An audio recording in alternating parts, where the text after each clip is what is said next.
Hello friends and well wishers of RKS Apex YouTube channel. Friends మనం news paper ద్వారా vocabulary ఎలా నేర్చుకోవచ్చు అనే సిరీస్ కంటిన్యూ చేస్తున్నాం. దానిలో ప్రతిరోజు ఒక 5 or 6 వర్డ్స్ న్యూ వర్డ్స్ నేర్చుకుంటూ వెళ్తున్నాం. మీరు అవన్నీ కూడా ఒక చక్కటి నోట్బుక్ పెట్టి మేనేజ్ చేస్తూ వెళ్తే చాలా ఉపయోగపడుతుంటుంది. Okay, let's start our today's vocabulary word. BSP chief declares Akash Anand as successor again. BSP chief declares Akash Anand as successor. Successor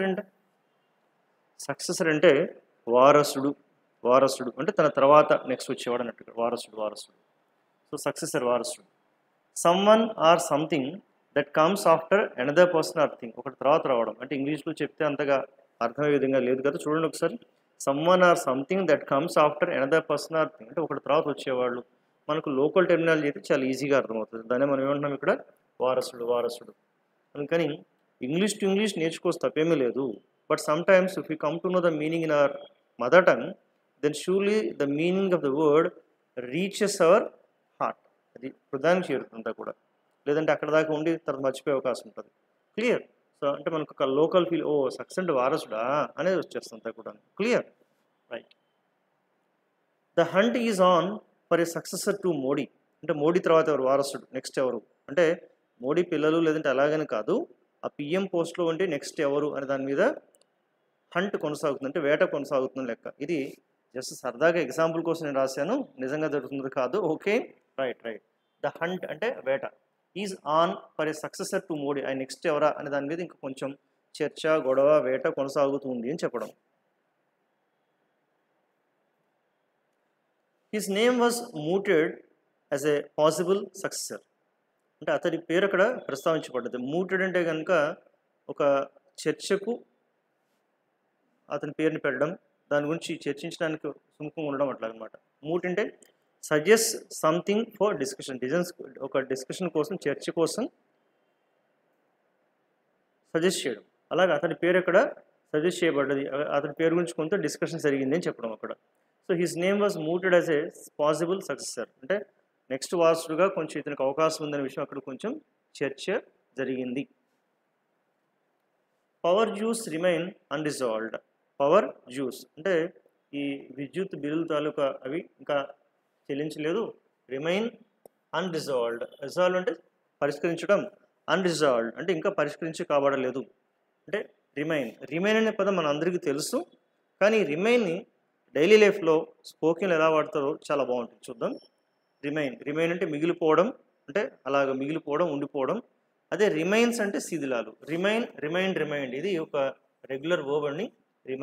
remind అంటే ఉండడం, మిగిలిపోవడం అట్లా. రిమైన్స్ అంటే శిథిలాలు అంటే తెలుసు కదా, ఏదైనా ఒక వ్యక్తి చనిపోయిన అతని అస్థికులు దాన్ని కూడా రిమైన్స్ అంటారు. ఏదైనా బిల్డింగ్ కూలిపోయి అలా ఉండిపోయినా దాన్ని శిథిలాలు రిమైన్స్ అంటారు. Okay, right. The doctor ordered him to remain in bed for a few days. కొన్ని రోజులు నువ్వు మంచం మీద ఉన్నా అటు ఇటు తిరగద్దు, రెస్ట్ తీసుకొని చెప్పారు అంతా కూడా. The doctor ordered him to remain in bed. మనం కొన్ని సందర్భాలు ఆన్ చూస్తుంటాం, కానీ నిజానికి ఇన్ బెడే ఎక్కువ మంది వాడుతుంటారు. అంటే native speakers of English they use in bed, but we people say ఆ బెడ్ మీద ఇలా కదా ఆన్ బెడ్ అనుకుంటాం. But they consider bed as a casing, ఒక కేస్ లాగా తీసుకుంటూ దానికి ఇన్ బెడ్ వాడతారు. In so native speakers of English language use in bed for a few days. కొన్నాళ్ళు నువ్వు రెస్ట్ తీసుకొని అతనికి డాక్టర్ గారు ఆజ్ఞాపించారు. అంటే సలహా ఇస్తారు, కానీ కొంచెం ఘాటుగా చెప్పినట్టున్నారు, అందుకని the doctor ordered. The bank will remain open while renovations are carried out. Renovations అంటే కనుక పునరుద్ధరణ చర్యలు. అంటే ఏం లేదు, ఏదైనా ఒకవైపు ఏదైనా కడుతుంటారు, ఇంకోవైపు బాత్రూమ్ ఏదో మారుస్తుంటారు. అంటే ఇలాగా ఆ రిపేర్స్ అవి జరుగుతున్నా సరే బ్యాంక్ మాత్రం తెరిచే ఉంటుంది అని చెప్తున్నారు అనమాట. The bank will remain open. ఇది రిమైన్ ఓపెన్ అనేది ఇక్కడ ఓపెన్ అడ్జెక్టివ్. ఇలా రిమైన్ ప్లస్ అడ్జెక్టివ్ చాలా బాగా వాడతారు. అది స్పోకెన్లో ఎక్కువ వచ్చే అవకాశం ఉంటుంది, చూద్దాం మనం. Next, 50 years after he died, his remains were returned to his homeland. అంటే ఆయన చనిపోయిన 50 సంవత్సరాల తర్వాత అతడి అస్థికలు కానీ అవి ఏవైతే భస్మం అవంతా కూడా తిరిగి అతని హోమ్ల్యాండ్, అతని సొంత దేశానికి చేరాయి. So 50 years after he died, his remains were written to his homeland. ఇక్కడ రిమైన్స్ అనేది నౌన్ అవుతుంది. Noun clear.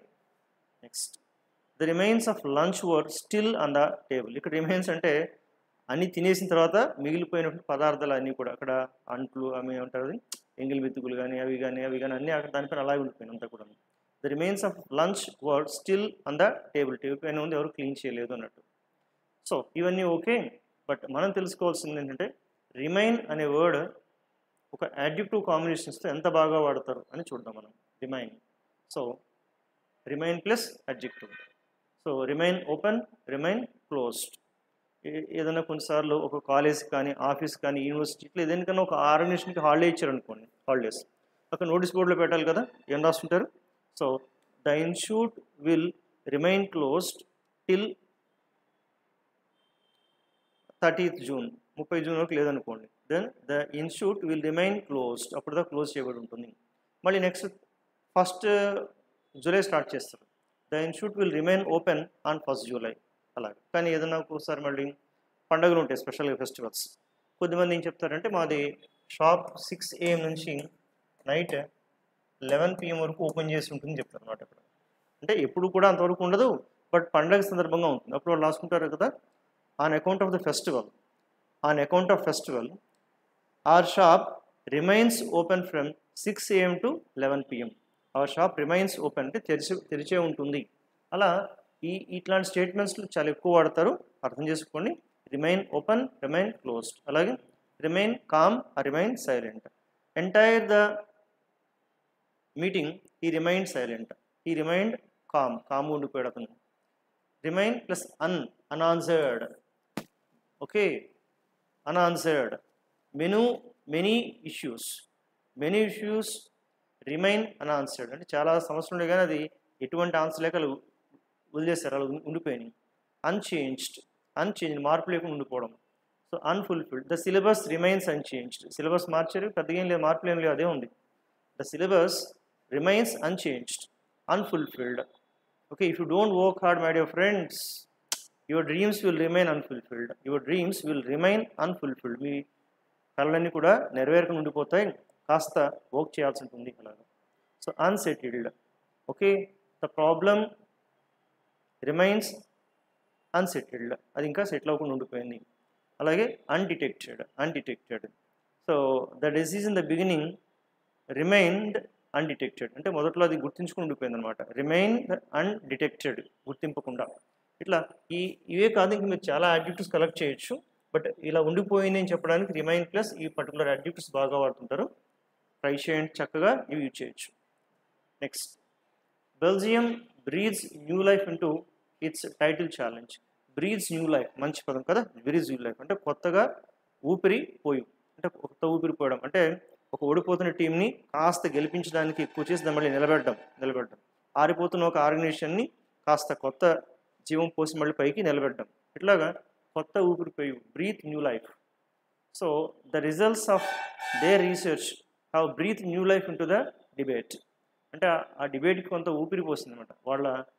వాళ్ళ రీసెర్చ్ నుంచి వచ్చిన ఫలితాలు, రిజల్ట్స్ అంతా కూడా రీసెర్చ్ చేస్తున్నారు, దానికి తాలూకా వచ్చిన ఫలితాలు అనేవి ఆ డిస్కషన్కి, ఆ డిబేట్కి ఇంకొంచెం ఊపిరి పోసింది, అంటే సపోర్టివ్గా నిలిచింది అన్నట్టు.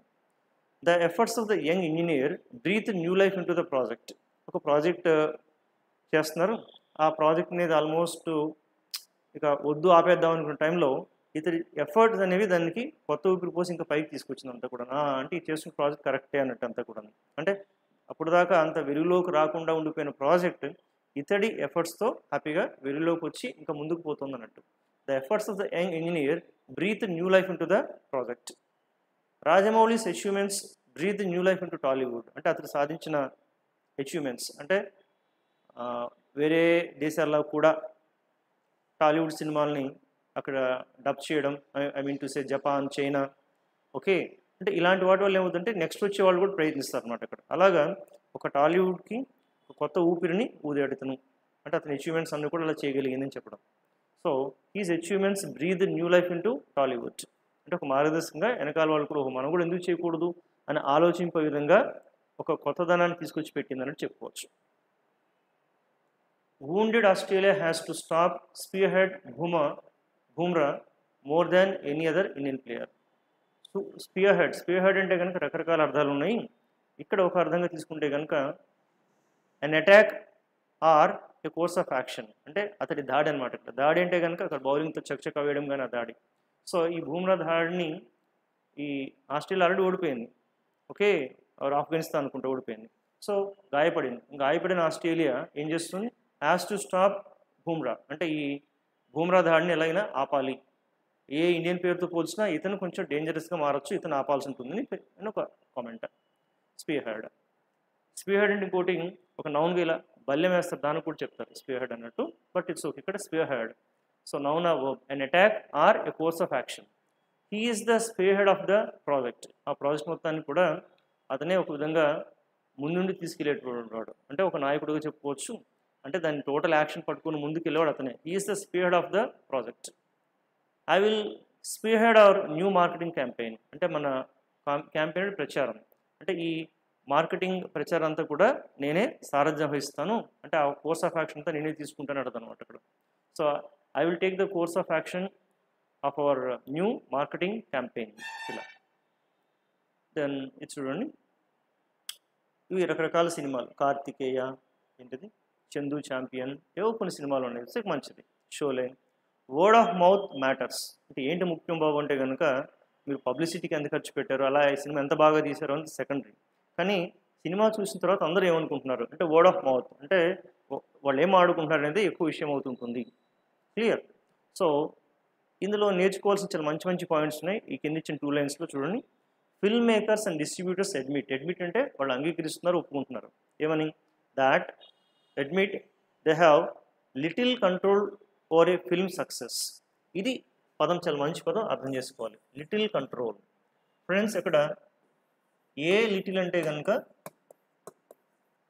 కొంత పాజిటివ్గా ఉంది అని చెప్పుకోవడం అనమాట, కొంత పాజిటివ్గా. అదే మీరు లిటిల్ అంటే కనుక అక్కడ నెగిటివ్ ఆల్మోస్ట్ ఏమీ లేదని చెప్పుకోవడం, అది చెప్పడానికి ఏం లేదన్నట్టు.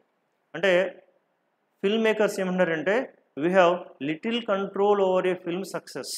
ఒక సినిమా బాగా సక్సెస్ అవుద్దా లేదని చెప్పడంలో మా ప్రేమేం చాలా తక్కువ ఉంటుంది అంటారు. అక్కడ సినిమా తీసిన మేమైనా, ప్రొడ్యూసర్స్ మేమైనా సరే, బట్ అది ఆడుతుందా లేదా సినిమా అనే దాని మీద మా పట్టు, మా హోల్డ్ తక్కువ ఉంటుంది. అది దేని ఎక్కువ ఉంటుంది? The power of word of mouth publicity, అంటే పబ్లిక్లో వాళ్ళందరూ కూడా ఏమనుకుంటున్నారు దానిపైన ఎక్కువ ఉంటుంది. విచ్ కెన్ మేక్ ఆర్ మార్ ఏ మూవీస్ ఫేట్. ఫేట్ అంటే దాని తలరాత, ఫేట్ అంటే ఆ మూవీ తలరాతని మార్చేది అదే. మేక్ ఆర్ మార్ చాలా మంచి పదం, మేక్ ఆర్ మార్ అంటే ఈ సందర్భంలో మేక్ ఆర్ మార్ అంటే కనుక అది ఫెయిల్ అవడం కానీ సక్సెస్ అవడం కానీ వస్తుంది ఇక్కడ మేక్ ఆర్ మార్.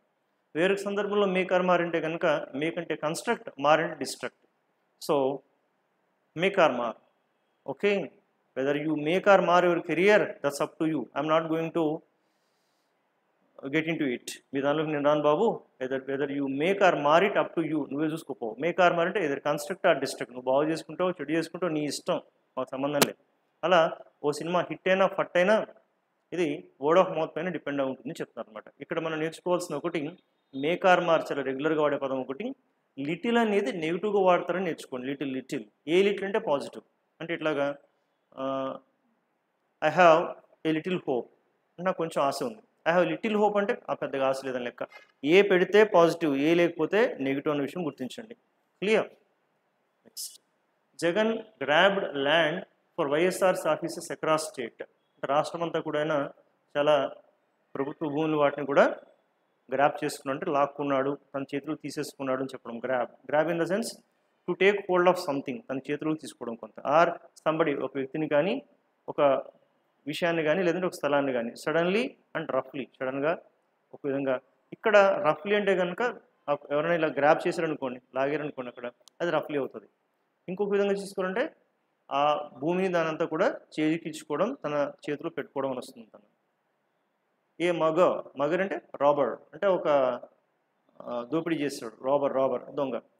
Grabbed her hand bag as she was walking across the park మీద అలా పార్క్ నుంచి అలా నడుస్తుండగా ఆ దొంగది లాక్కెళ్ళిపోయాడు. దోచుకునేవాడు వచ్చి సంథింగ్ ఆ బ్యాగ్ని లాక్కొని వెళ్ళిపోయాడు robber.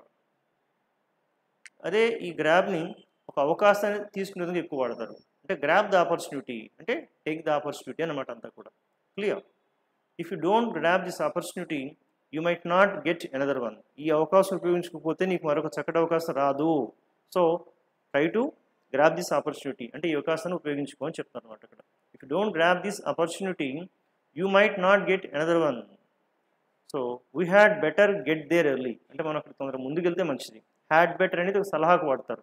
We had better move now, we had better work hard now, we had better అని పక్కన వ్యూ అని పెట్టి వాడతారు. So we had better get there early అక్కడ మనం తొందరగా చేరుకుంటే మంచిది.